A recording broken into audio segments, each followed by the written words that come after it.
Եթե մենք չընտրվենք հունիսի 7-ին, թրիփ չի լինի։ Խաղաղություն էլ չի լինի։ Հայաստական բանականությունն էլ չի լինի։ 4 միլիարդ դոլար ներդրումներ չի լինի։ Դրանք չեն լինի։ Իրանք ասում են, որ եթե իրանք չլինեն,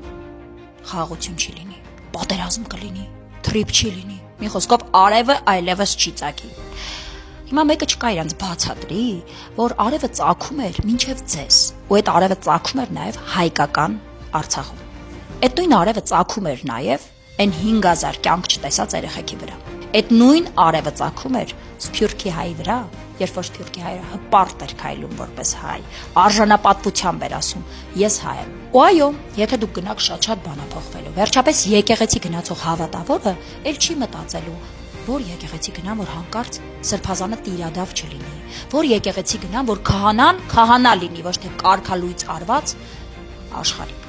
Ու պատերազմ էլ չի լինի, որովհետև դուք ամենաշատ պատերազմ բերած ղեկավարներն եք այս երկրում։ Ու հա, ձեզանից հետո եկողին ուզում եմ ասել, որ դժվար է լինել։ Պետք է նենց անես, որ հայերը նորից սկսեն իրար սիրել։ Քեզ դժվար է լինելու, բայց վստահ եմ, դու ուժեղ կլինես։